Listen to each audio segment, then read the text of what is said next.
Hello everyone, in this video I'm going to explain about Kubernetes kubectl, where we have to understand like why would you need kubectl, what is the use of kubectl, and what is the overview of kubectl used in this. So firstly we have to understand like what is kubectl. Kubectl is basically a Kubernetes specific command line tool that let you to communicate and control Kubernetes clusters, whether you are creating, managing or deleting resources on your Kubernetes platform. kubectl is an essential tool and that is used to then we have to go for the why we need kubectl. Kubectl platform is a contained systems that with the masters and the worker node. The only way to communicate with that is through the API server, and this server is a core component of the Kubernetes control tool and the control plans, and it exposes an HTTP REST API and that enable a communication between the users, the clusters and the external components. And basically, API is considered as the front end and the main user interface for your Kubernetes platform.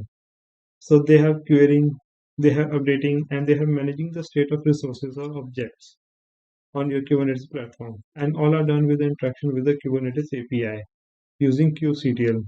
They have a creating a client libraries thereby using a making a REST request directly over here.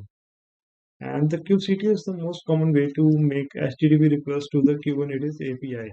And it used to run Kubernetes operations, deploy containerized applications, inspect and manage the resources in your cluster. So they have to perform monitoring tasks and view the logs of the system.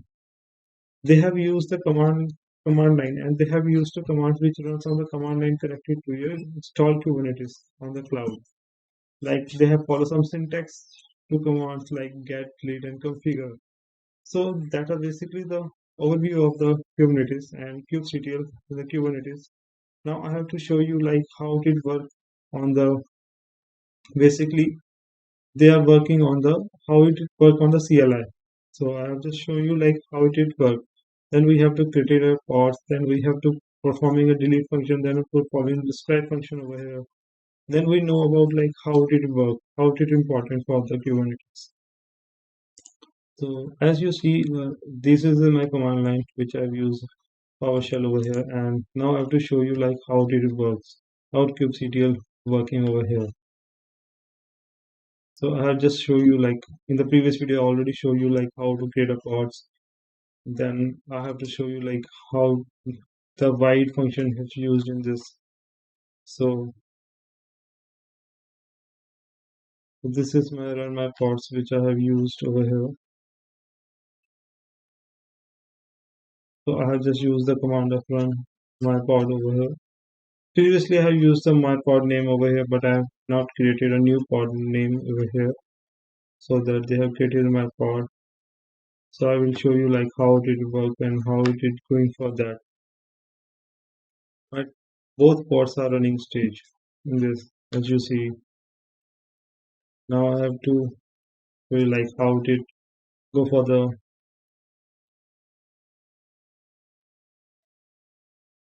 So these commands I have used kubectl get nodes.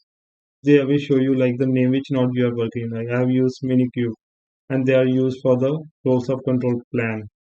And then I've used kubectl get PO byte. So these they will show you like your pods are in running stage, and they are showing the IP address of which of pod you are created. And they already mentioned the nodes, like which node you are using. And then I have used the YAML file. In the YAML format, they are showing me this. And then I have shown you like how it works showing the JSON format. So this is the YAML commands. If you show you all the nodes what you have created, so they will show you the in YAML format. Now this is the JSON format. So my all the commands which are pods I have created, they are showing in JSON format. Then I have to use the Kubectl Explain. So they explain the pods like description fields, like whichever metadata they have used, like how it is pods. They have shown the all the description of a pods, like pods what have they have used, like kind strings they have used, many metadata objects they have used. spec status. So these are the things they have mentioned in the this command. If you use kubectl explain command for the particular pods, or you have to ask for the any of the pods name if you have. So they will show you like how it is. Now I use the describe command over here.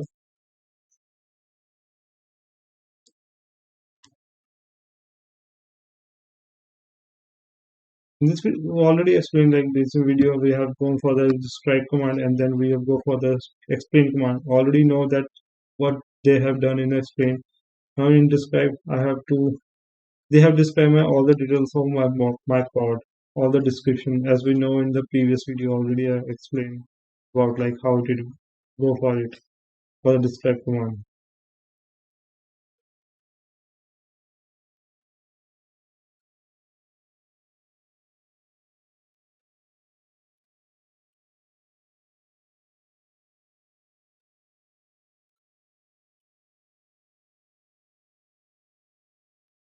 This is the command which I've used.